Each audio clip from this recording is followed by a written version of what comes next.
성경 말씀 오늘 중국표에 있는 사도행전 1장 8절입니다. 같이 한 목소리로 봉독하겠습니다. 오직 성령이 너희에게 임하시면 너희가 권능을 받고 예루살렘과 온 유대와 사마리아와 땅끝까지 이르러 내 증인이 되리라 하시니라. 아멘. 리처드 범블란트 목사님이 계신데요. 이분은 루마니아에 있는 유대계 목사님이십니다. 공산주의가 루마니아를 이렇게 장악한 후에 박해가 심했는데 그 박해 속에서도 하나님의 증인으로서의 삶을 잘 살아간 그런 분입니다. 1948년에 리처드는 공산 정권에 반대하고 또 예수 그리스도를 전한다는 이유로 14년 동안 감옥에 갇혀서 감옥 생활을 했습니다. 고문도 당하고 또 단독 감금도 했고 그런 어려움 속에 있었는데 그는 포기하지 않고 감옥에서도 그 감옥에 있는 사람들한테 복음을 전하는 일을 계속을 했습니다. 독방에서도 이제 너무 외롭고 힘든데도 불구하고 하나님과 친밀한 교제를 경험도 했습니다. 국제적인 압력으로 인해서 이 범블란트 목사님은 1965년에 석방되었는데 이제 서방으로 망명을 해서 그 공산 정권 안에서 기독교인들이 얼마나 힘든지를 이렇게 전하는 일을 힘썼습니다. 그는 고통 속에서도 신앙을 포기하지 않는 이들의 이야기를 전하면서 박해받는 교회를 위한 목소리로 활동했습니다. 그는 이 범블란트 목사님은 고문했던 사람들을 위해서도 기도하고 그들을 용서했는데요. 이유는 고문자도 하나님의 사랑이 필요한 영혼들이다. 그렇게 얘기를 하면서 그들을 사랑하고 용서하는 행동도 보여줬습니다. 우리 한국 군국표가 뭐라고요? 삶으로 증언하라. 삶으로 증언하라. 이 단어 두 개를 띄어내면 뭐가 있습니까? 삶과 증언. 삶과 증언이죠. 이 삶은 그리스도의 좋은 병사로서, 구세군 병사로서의 삶을 살아내는 것이고, 또 하나는 뭐라고요? 증언이죠. 증언. 복음을 잘 증언하는 것. 그래서 삶으로 증언하는, 병사로서의 삶이 있고 복음을 증언하는 이 두 가지 일을 올해 저희가 하는 것입니다. 저희가 그리스도의 병사라고 하고 여기 계신 분들 다 병사신데 보통 그냥 병사로 살아가잖아요. 근데 진정한 병사로서의 삶을 우리가 고민하면서 이뤄나가는 것이 2025년도에 우리에게 주어진 일이라는 것입니다. 진정한 그리스도인의 삶, 진정한 병사로서의 삶. 그래서 우리 중국에서는 그리스도의 좋은 병사 그 책을 좀 많이 읽으라고 권하고 있습니다. 또 영혼 구원을 위해서 우리가 어떻게 살아갈 것인지를 좀 고민하면서 1년을 지내시는 저와 여러분 되기를 바랍니다. 오늘 군국표에 맞춰서 한 세 가지로 저희가 말씀을 같이 나누고자 합니다.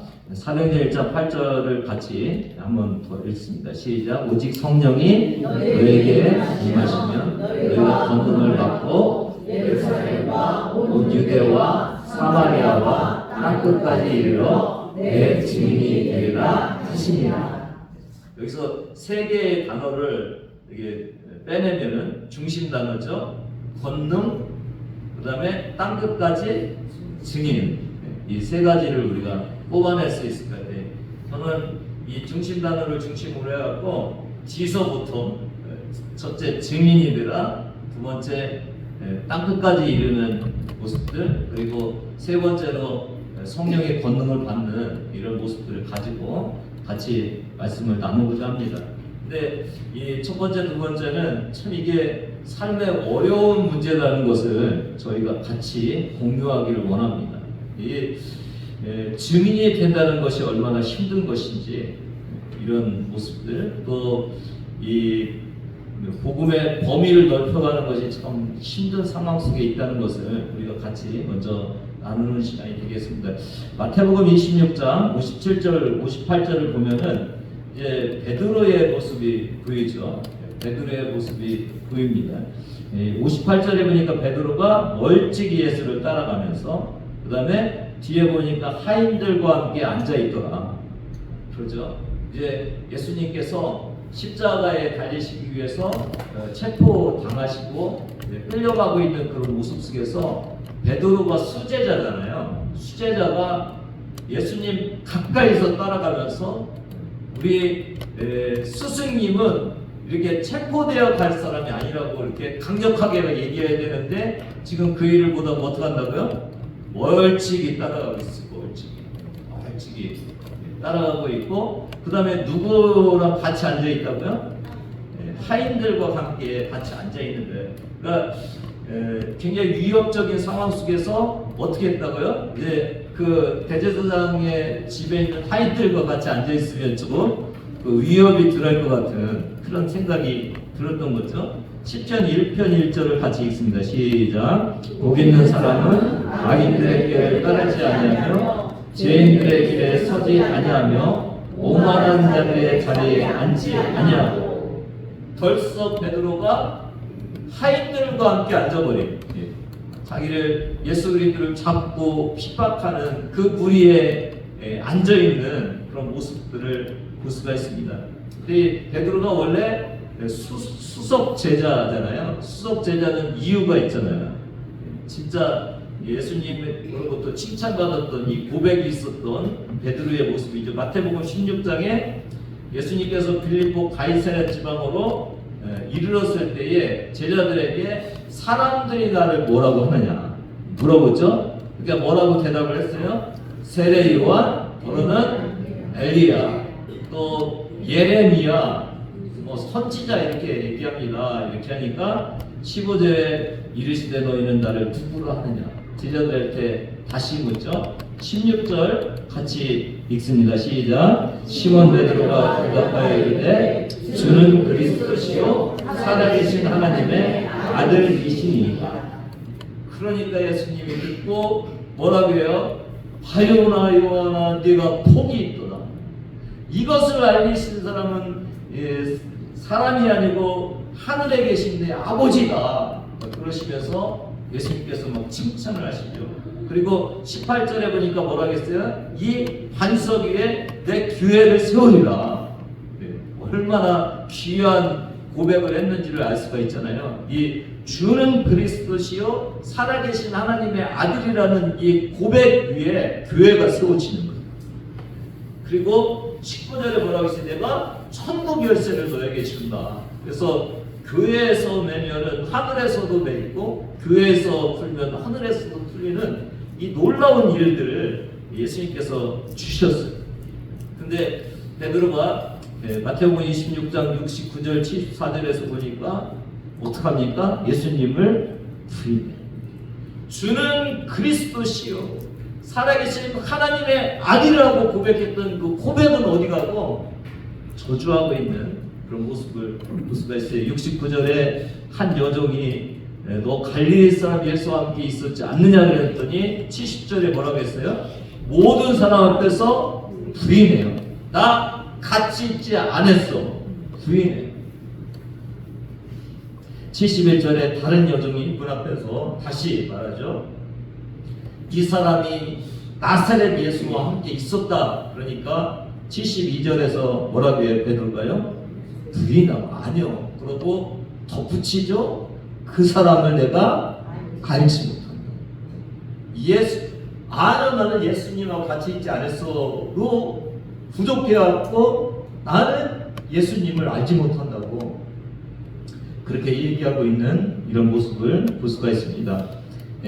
73절에 또 곁에 섰던 사람이 나와서 베드로에게 너도 진실로 그 도당이다 이렇게 하니까 74절 같이 읽습니다. 시작. 그가 저주하며 맹세하여 이르되 나는 그 사람을 알지 못하노라 하니 곧 닭이 울더라. 뭐 했다고요? 저주요. 저주하면서 알지 못한다고 그렇게 얘기하고 있는 이런 모습을 볼 수가 있어요. 이게 베드로의 모습을 보면은 편안할 때 예수님 앞에서는 주는 그리스도시요 살아계신 하나님의 아들이라고 고백을 하는데 핍박과 어려움이 왔을 때는 어떻게 했다고요? 몰라. 같이 있지 않았어.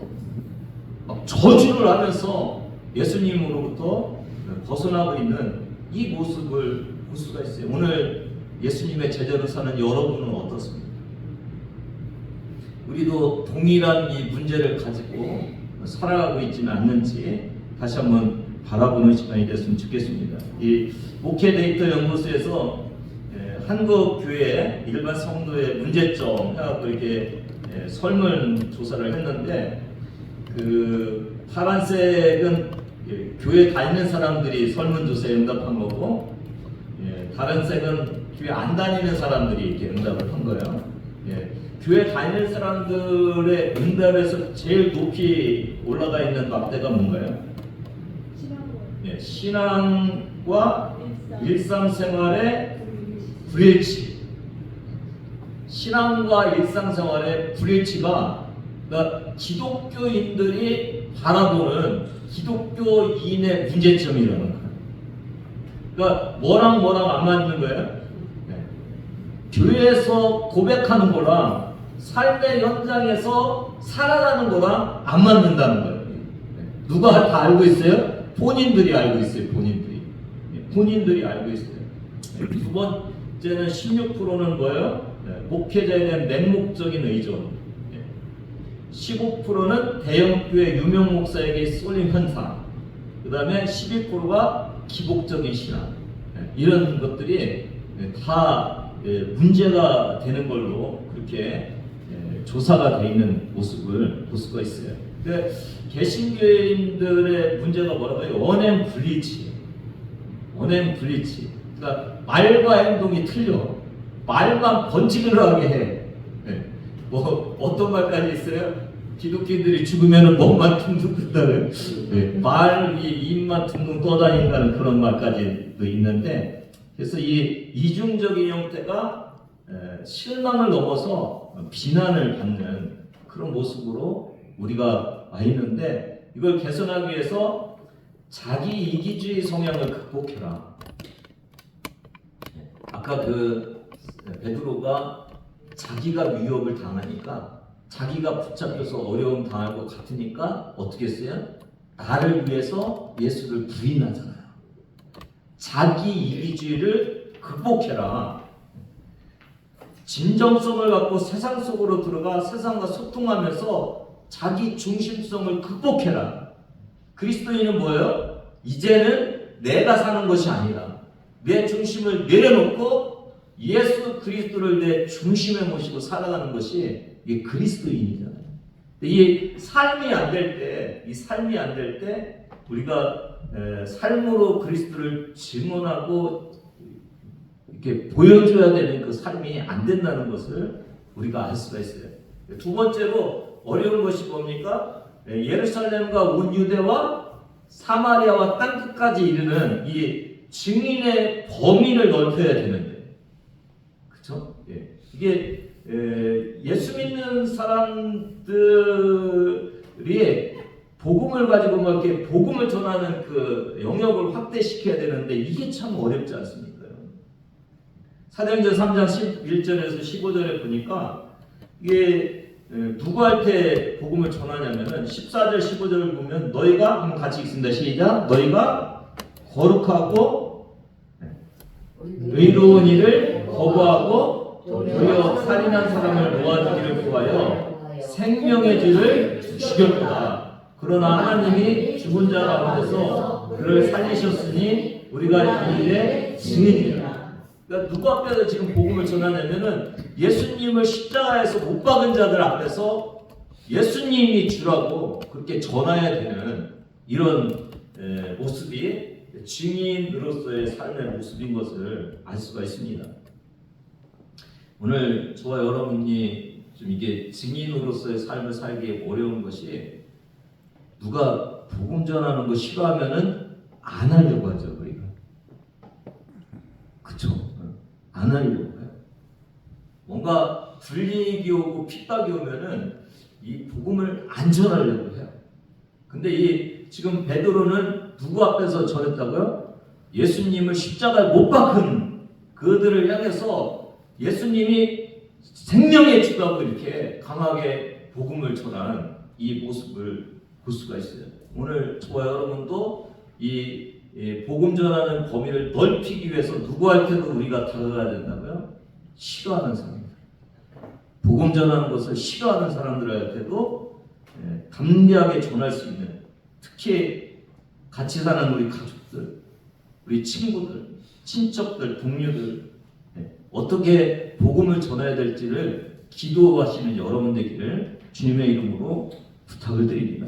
이 많은 핍박이 또 따라왔잖아요. 사도행전 5장 17, 18절에 보니까 사도들을 어떻게 했다고요? 시기하고 사로잡아갖고 옥에다 가두는 그런 일이 있는 거죠. 오늘도 교회 다닌다고 핍박하는 자에게도 복음이 전해져야 되고, 우리가 힘들고 어려운 상황으로 다가가도 이 복음을 전해야 되는 이 복음의 범위를 넓혀가는 일이 저와 여러분이 2025년도에 해야 될 일임을 알 수가 있죠. 이 사도행전을 우리가 쭉 공부하고 있는데 8장에서를 보면은 이 확대돼서 사마리아로 이렇게 가잖아요. 이게 사도들도 예상치 못한 범위가 막 넓어지고 있는 이런 모습들을 볼 수가 있는 것을 알 수가 있습니다. 이게 뭐 14절에는 그 베드로와 요한을 사마리아에 보내서 확인을 하고, 11장 18절에 보니까 이방인에게도 생명 없는 해결을 주셨다 이렇게 고백하면서, 이게 범위를 넓히는 것이 이게 참 힘들다는 것을 우리에게 말씀해 주고 있습니다. 이런 일은 제 구세군이 설립됐을 때도 일어났습니다. 1865년도 제가 뭐 알기는 알지만 좀 이렇게 자료를 찾기 위해서 봤더니 19세기에도 영국 교회, 성공회 이런 데서는 교회의 자석을 판매를 임대를 했어요. 렌트를 해줬어요. 그러니까 뭐를 줘야 앉을 수 있다고요? 돈을 줘요. 요 앞자리는 금자리니까 좀 더 비쌀 거고, 저 구석 쪽은 좀 쌀 거고, 그래갖고 이 돈을 주면서 의자를 샀어요. 자석을, 교회 자석을. 세상에 누가 문제가 되겠습니까? 돈 있는 사람은 아무 문제가 안 되는데, 가난한 자들은 어떻게 했어요? 교회 못 오는 거예요. 교회 못 오는 거예요. 예배 못 드리는 거예요. 그것을 깨고 소외된 자들과 가난한 자들을 위해서 교회가 설립되고 전도 단체가 만들어진 게 어디라고요? 구세군은 범위를 뛰어넘고 그 제한되어 있는 곳들을 파헤쳐 갖고 뚫고 복음을 더 많이 전할 수 있도록 그렇게 시작된 것이 이 구세군인 것을 알 수가 있습니다. 오늘 저와 여러분도 이런 구세군의 전도의 대상 범위를 넓히고 최악의 한 사람이라도 복음을 전해야 된다는 이 귀한 생각을 가지고 저와 여러분도 살아가기를 주님의 이름으로 부탁을 드립니다. 이 복음이 참 얼마나 어려운지를 볼 수가 있는데, 아까 그 목회 데이터 연구소에서 한 전도된 10명 중에서 7명이 수평이동이래요. 수평이동이 뭔지 아시죠? 그러니까 교인이 교회 이쪽 교회에서 저쪽 교회로 움직이는 거야. 그러니까 진짜 그 전도된 사람은 몇 프로밖에 안 된다고요? 30%. 안 믿는 사람이 믿게 된 사람은 30%. 요즘 전도하기가 그렇게 힘든데 전도에 들어온 사람 중에서 10명 중에서 3명밖에 새롭게 예수 믿겠다고 다짐하는 사람이 그거밖에 안 된다는 것을 보면은 참 이게 전도 대상자들이 얼마나 힘들고 우리가 힘쓰고 애써야 되는지를 알 수가 있습니다. 그 다음에 또 20에서 40대 교인이 10년간 반토막이 났다는 거예요. 2033년까지는 3분의 1이 가나안 교인으로 예상이 된다는 거예요. 가나안 교인이 어떤 게 거꾸로 하는 거예요. 가나안. 안 나가. 그래서 계속 그 믿음은 가지고 있지만 신앙생활을 안 하려고 하는 사람들이 계속 늘어난다는 것을 얘기를 하고 있고, 2012년도에 여론조사랑 이렇게 비교해 보니까 몇 프로가 지금 줄었냐면은 6%가 줄었어요. 지금 개신교인 비율이 22.5%, 6%가 줄었고 무종교인은 18%나 증가했고, 우리가 믿음에서 떨어진 사람들을 전도해야 되는 그런 모습들을 우리가 볼 수가 있는데, 이 수치가 꽤 그래도 있는 것 같은데, 그 수치를 보니까 한국 교회에서, 한국 사회에서 스스로를 개신교인이라고 칭하는 사람이 16.6%, 스스로가. 근데 이 중에서 누구를 좀 제해버리면은 떨어지냐면 6개월에도 한 번도 안 나오는 사람들을 빼버리면은 몇 프로밖에 안 되냐면은 그러니까 70%밖에 6개월에 한 번 이상 다니는 사람이 그 조사 대상에서, 그러면은 이제 12.2%밖에 안 되는 거예요. 그러니까 6개월에 한 번 이상 다니는 사람은 한국 사회에서 12.2%만 개신교인이고, 그런 모습을 볼 수가 있고, 이게 이제 2033년도에는 이 개신교 비율이 아까 16.6에서 12.6으로 떨어지는데, 여기다 70%만 잘 나온다고 그랬잖아요. 하면은 8.9%밖에 안 돼요. 앞으로 10년 있으면은 이 개신교율이 어떻게 된다고요? 뚝 떨어져서 10%도 안 되는 그런 모습으로 변한다는 거예요. 점점 교회에 나오는 사람이 적어지는 이때 우리에게 어떤 사람이라도 가서 복음을 전하라고 주님이 명령하신 그 명령을 가지고 살아가야 되는 그 시대에 우리가 살고 있다는 거죠. 한국교회의 문제점이 뭐예요? 23년도에 한국 사회에서 60대 이상이 차지하는 비율이 32%인데, 근데 교회에는 이분들이 52%가 있다는 거예요. 그러니까 나머지 68%, 한 70%가 50%를 교회에서 차지를 하고, 60세 이상이 50%를 차지하니까 이게 60세 이상이 거의 교회를 차지하고 있는 그런 모습으로 변했다는 거예요. 그리고 중고등학생들은 너무 또 더 낮아지고 교회도 안 나오고 하는 일들이 계속 이어진다는 거예요. 그러니까 우리가 이 전도하기 힘든 때에 다음 세대, 우리 주일학교에서 참석했다가 중고등학교에 안 나오고, 중고등학교에 참석했다가 이제 청년되면 안 나오는 이 사람들을 어떻게 교회에 묶어둘 것인지, 이 사람들에게 어떻게 복음을 제대로 전할 것인지를 우리가 기도하면서 참 노력해야 되는 그런 기도의 대상자들임을 우리가 알 수가 있습니다. 우리 주일학생들을 위해서 기도 많이 해주시기를 바랍니다. 우리 청년들을 위해서도 기도 많이 해주시기를 바랍니다. 진짜 주님을 끝까지 붙들고 살아가는, 어느 사관님이 이렇게 머리가 시끌시끌한 사람을 보면 존경스럽다고 하는 것이, 끝까지 주님 앞에 주님 붙들고 살아가는 저와 여러분 되기를 주님의 이름으로 부탁을 드립니다. 이런 모습을 보면서 나와 감정이 안 좋은 사람, 우리 교회와 별 이익이 없어 보이는 사람, 때로는 방해되는 사람, 이 경제적으로 사회적으로 나에게 도움이 안 되고 교회에 도움이 안 된다고 생각하는 이런 모든 사람에게도 우리가 복음을 전해야 되는 그 일들을 감당해야 된다는 것을 오늘 저와 여러분에게 말씀해 주고 있습니다. 마지막에 뭐라고요? 오직 성령이 너에게 임하시면 너희가 뭐하고요? 권능을 받고. 왜 제가 뒤쪽부터 이렇게 왔냐면은 증인되는 거 힘들잖아요.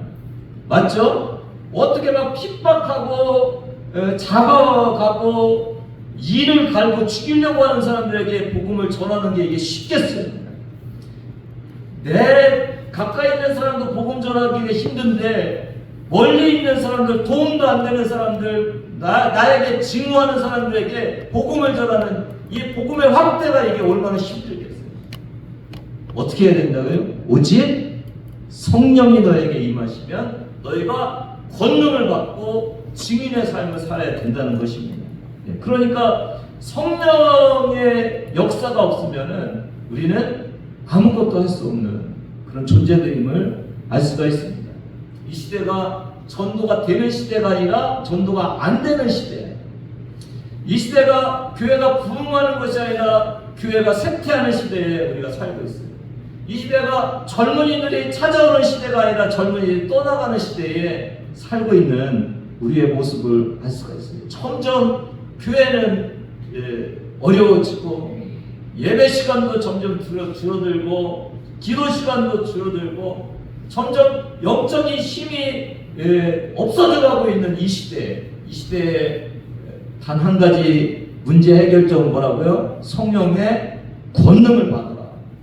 권능을 받아야 이 일들을 가능하게 할 수 있다고 그렇게 말씀하고 있는 거죠. 사도 베드로의 모습을 보면 그렇게 겁이 많고 위협 속에서 자기를 위해서 주님을 부인하던 그 사도 베드로가 변하잖아요. 사도행전 2장 22절 같이 읽습니다. 시작. 이스라엘 사람들아 이 말을 들으라. 너희도 아는 바와 같이 하나님께서 나사렛 예수로 큰 권능과 기사와 표적을 너희 가운데서 베푸사 너희 앞에서 그를 증언하셨느니라. 이 설교로 3,000명이 새로워진 거예요. 그러니까 오순절에 마가의 다락방에서 성령의 권능을 받고 나가서 말씀을 전하니까 3,000명이 들어오는, 그렇게 힘들고 어려운 복음이 뚫려버리는 놀라운 역사가 일어난 거죠. 그 다음에 우리가 살펴봤듯이 나면서부터 걷지 못하는 사람을 일으키는 놀라운 역사가 있죠. 그리고 사도행전 3장에서 하나님이 죽은 자 가운데 그를 살리셨다고 이렇게 증거를 하니까 또 몇 명이 막 들어와요. 5,000명이 들어와서 그 어렵고 힘든 예수님을 못 박아 죽인 그 사람들에게 8,000명의 새 신자를 얻게 하는 그 강력한 힘은 어디에 있었다고요? 마가의 다락방에 성령의 역사가 임했기 때문에 이 일들이 일어났다는 것을 알 수가 있습니다. 사랑하는 여러분, 오늘 저와 여러분도 성령의 충만함을 받아야 됩니다. 저와 여러분이 아무것도 할 수 없지 않습니까? 안 되지 않습니까? 우리에게 권능이 임해야 된다는 것을 다시 한번 기억하시는 저와 여러분 되기를 바랍니다. 삶으로 증언하라.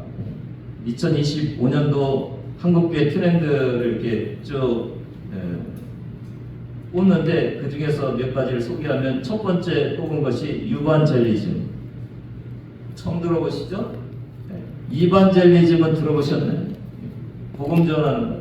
여기데 유반젤리즘 유튜브 유자를 해갖고 유튜브를 통해서 이 신앙생활하는 유튜브 신앙생활. 코로나 이후에 이 유튜브 사용량이 폭발적으로 늘어나서 그 신앙생활도 유튜브 사용을 통해서 한다고 해요. 한 2시간 정도 거의 하루에. 그냥 다른 유튜브 보는 것이 아니라 그 신앙에 관련된 유튜브를 한 2시간을 이렇게 본대요.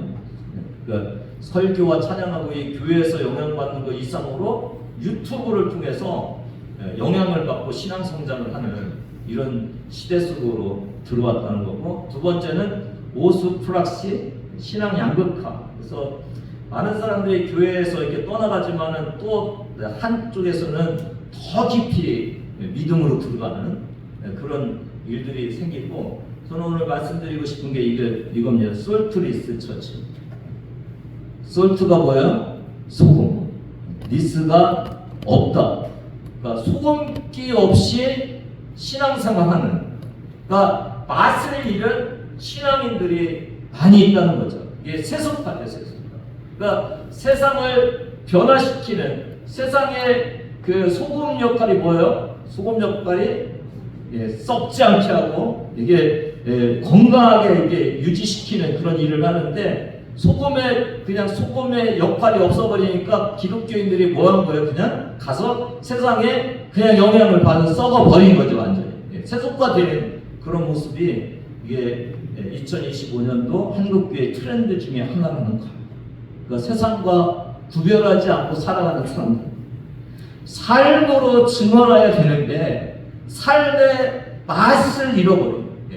복음의 맛을 잃어버려요. 그래서 그냥 세상 사람들과 똑같아 버려요. 그래서 삶으로 증언할 수 없는 그런 시대가 솔트리스 처치의 세속과 시대가 지금 2025년도라는 사실을 저와 여러분이 다시 한번 기억하시면서 다시 한번 소금의 맛을 찾는 저와 여러분 되기를 바랍니다.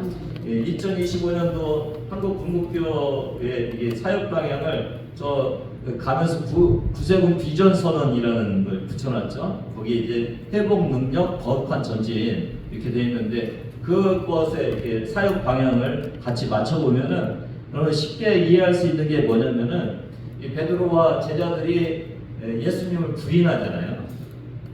다 도망치잖아요. 그게 뭐예요? 깨져버린 거죠, 관계가. 하나님과의 관계가 깨져버렸잖아요. 근데 예수님이 부활하신 다음에 누구를 찾아가요? 제자들을 찾아가죠. 깨어진 관계를 누가 이어주셔요? 예수님이 이어주시죠. 오늘 저와 여러분이 삶으로 증언하기 위해서 제일 먼저 필요한 것은 하나님과의 관계가 회복되어야 된다. 하나님과 나와의 관계가 회복이 안 됐는데 우리가 복음을 전하는 뭐가 힘이 있겠느냐는 거죠. 주님을 먼저 만나고 주님과의 교제가 회복되는 회복의 역사가 이루어져야 된다는 거죠. 그리고 이웃과의 관계도 회복이 되어져야 되는 거죠. 하나님 사랑, 이웃 사랑의 이 회복의 문제가 굉장히 중요하다는 것을 알 수가 있고, 그 다음에 제자들은 예수님을 만나고 승천한 다음에 무슨 사건을 경험을 해요? 오순절 성령. 그러니까 관계가 회복되고 권능을 받잖아요. 권능. 그러니까 회복과 능력이라는 것이 이게 제자들 통해서 보여주듯이 오늘 저와 여러분도 주님과 회복된 다음에 뭐 받아야 된다고요? 성령의 능력을 받아야 된다는 거죠. 성령의 능력을 받으시는 저와 여러분 되기를 바랍니다. 그래서 기도해야 되고 예배에 충실해야 되고 성경을 읽고 성경을 암송하고 또 성령의 능력을 충만히 받을 수 있는 이 채워짐의 능력이 없으면은 우리가 삶으로서 증언하는 일을 못한다는 거죠. 그래서 참 힘들고 어려운 우리의 삶, 전도의 대상자, 범위를 넓히는 것, 이거 다 어려운데 이 모든 것을 한 방에 해결하는 것이 뭐예요? 주님의 능력이 임하면은 이 일이 감당할 수 있다는 것이 주님께서 오늘 우리에게 말씀해 주시는 것이고, 2025년도 한국 구세군이 이 방향을, 이 해결점을 가지고 복음 전하는 일들을 하겠다고 그렇게 정해 있습니다. 여러분 이 말씀에 따라서 회복과 능력과 그 다음에 왜 능력을 줬다고요?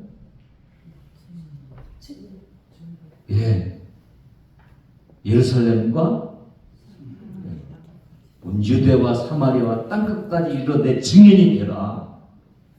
성령이 너에게 임하면 뭐가 되라? 증인이 되라. 오늘 저와 여러분이 거룩한 전진을 해나가는 이 복음의 증인으로서의 거룩한 전진을 해나가는 그런 귀한 일들을 이루시는 2025년도 되기를 바랍니다. 아까 말씀드린 그 리처드 범블란트 목사님이 감옥 생활을 이렇게 소개한 것이 하나님의 지혜운동이라는 이 책인데요. 공산당국이 렘브란트 목사님한테 이제 그 복음 전하지 않고 기독교를 버리고 공산당에 협조하라고 그러니까 안 하니까 이들이 뭘 하냐면 아내를 감옥에 가둬버려요. 근데 아이가 있잖아요. 아이는 그럼 어떻게 해요? 아버지도 감옥에 있고 엄마도 감옥에 있으면 돌보지 못하게 만드는 거예요. 그러니까 가족을 통해서 핍박을 하는 거죠. 돌아오게. 근데 이때 하나님께 도움을 구하는 기도를 했는데 하나님이 이런 말씀을 주셨어요. 한번 따라해보세요. 너희가 여러 가지 시험을 만나거든 여러 가지 시험을 만나거든 온전히 기쁘게 여기라. 온전히 기쁘게 여기라. 야고보서 1장 2절의 말씀이죠. 그런 상황에서 어떻게 기뻐하겠어요? 그러니까 이 렘브란트 목사님이 말씀에 순종하게 해달라고, 도무지 기뻐할 상황은 아닌데 말씀에 순종하게 해달라고 기도를 해요. 그 가운데 하나님께서 자신도 모르는 사이에 마치 빗물에 흠뻑 젖은 것 같은 그 기쁨의 충만함을 입어요. 그리고 하나님이 함께 계신 것, 기도를 들어주신다는 것, 아내와 어디에 있는지도 모르는 그 아이도 주님이 돌봐주신다는 그 믿음이 막 생기는 거야. 그리고 얼마나 기뻤는지 벌떡 일어나서 막 춤을 추기 시작하는 거예요. 네, 감옥에 있는 사람들이 보면서 드디어 미쳤구나 라고 할 정도로 전혀 기쁘고 전혀 감사할 수 없는 그런 상황 속에서 성령의 임재가 임하니까 이 일들을 감당하면서 기쁨으로 춤추면서 하나님을 증언하는 그 삶 속에 들어가고 있는 이런 모습들을 볼 수가 있습니다. 사랑하는 여러분, 주님께서 도와주셔야 일을 감당할 수 있습니다. 여러분, 예배드리면서 그 예배를 받으시는 주님이 우리의 삶을 도와주셔야, 만져주셔야, 어떤 어려움 속에서도 주님을 증거할 수 없는 그 슬픔과 낭만 속에서도 주님이 우리에게 기쁨을 주십니다. 우리가 능히 감당할 수 있다는 이 사실을 기억하시면서, 여러분 신앙생활에도 안 돼, 왜 이렇게 어려워, 내가 이 상황 속에서 어떻게 예수님을 전해야 돼, 그러지 마시고 오늘 주님께서 주신 이 말씀같이 성령의 임재가 임하면 주님이 기쁨으로 우리를 충만케 해주시면 우리가 어떤 상황 속에서도 삶의 증언을 할 수 있다는 이 사실을 기억하시는 저와 여러분들끼를 주님의 이름으로 축복합니다. 하나님 감사합니다. 삶의 현장 속에서 주님을 그 증언하는 2025년도 한 해가 될 수 있도록 우리에게 충만을 더하여 주셔서 주님 힘있고 나아갈 수 있도록 은혜 내려 주시옵소서. 감사드리며 예수님의 이름으로 기도드리옵나이다. 주 예수 그리스도의 은혜와 하나님 아버지의 무한하신 사랑하심과 성령님의 감동감과 역사하심이 오늘 주님이 2025년도 저희 한국 구세군과 영문 위에 주님께서 허락하신 귀한 삶의 증언자가 되기를 원하는 주의 자녀들 머리 위에 지금부터 영원까지 함께 하시기를 간절히 축원하옵나이다. 네.